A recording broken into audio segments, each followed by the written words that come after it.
Hello everyone, my name is Paul Ludwig. I'm a certified wastewater operator for Oconee County, and tonight I'm going to be addressing a very serious problem of sewer spills. In 2009, while working as a sewer inspector in Fulton County, I walked up on my first major sewer spill. It consisted of 8 manholes that were overflowing down into the creek. The damage that I saw being done to the environment was devastating.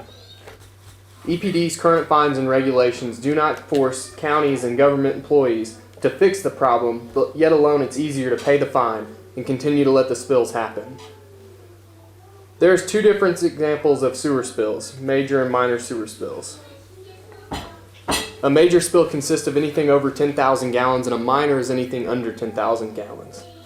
Jeremiah McWilliams describes 2 major sewer spills that happened in Fulton County, totaling 23 million gallons that were spilled into the Chattahoochee in 2012. The fines for these spills totaled $113,000. Upon discovering my spill in 2008, I immediately called my representative for Fulton County. He came out and began the procedures from EPD that are regulated in our state. Hayden Blaze, in his PowerPoint presentation, describes the process that EPD requires workers to go through to make sure the spill is taken care of and handled properly. One of the main processes that are done in this is assessing the cause of the spill. The next step is assessing the size of the spill. Assessing the amount of sewer spilled is something that I learned in the Operations of Wastewater Treatment Plants by Kenneth Carey. In this, it describes how to calculate the amount of water that is pushed through a pipe over a foot of area, or the volume of a foot of pipe. In this case, on the sewer spill I walked up on in 2009, the diameter of the pipe was 48 inches. It is very large. It's 4 foot.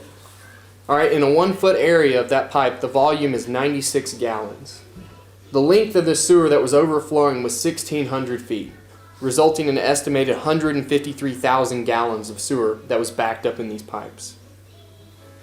The size pipe and the amount of time began to overflow into the creek for minutes and minutes as we waited for the county employees to get there.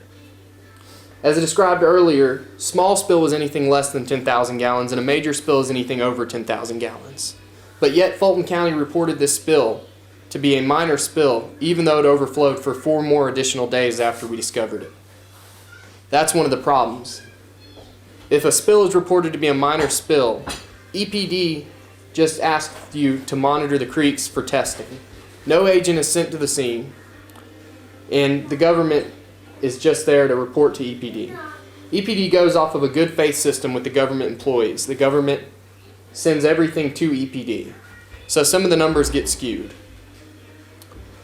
Due to most small spills not receiving fines, whereas large spills do, an agent comes out for all large spills, whereas an agent doesn't come out for small spills. And then in turn, most spills become small spills because agents don't show up. For an example, in an email that my current supervisor sent to our EPD representative, he basically described a small spill that we had in 2011. It was the first spill that I've ever worked as a wastewater operator, and it was a small spill, totaling less than 10,000 gallons. During this process, we basically briefly described to Vicki Yarborough, our EPD representative, that everything seemed normal, that we were going to continue to monitor the creeks for levels of high coliform or fecal coliform levels, and biological oxygen demand, pH, nitrates, and phosphates. In the end, everything turned out okay, and there was no harm done for the creek, and we were not fined for the spill. In Atlanta, there were 16 days last year where the Chattahoochee River had dangerous levels of fecal coliform bacteria, as tested.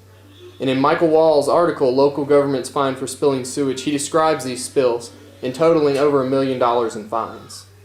It just goes to show how the county is willing to pay the fines, but they're actually not willing to fix the problem itself, which is one of the major problems that we have today. Is most counties would rather pay the fines than fix their aging sewer systems. Another problem we have is sometimes the numbers can be skewed or misrepresented due to the fact that only an EPD representative comes out on large spills or anything over 10,000 gallons. Another aspect is most people don't understand the severity that a sewer spill can do to the environment or the damage can be done to humans in the area. Thank you, and I hope you'll take this problem seriously.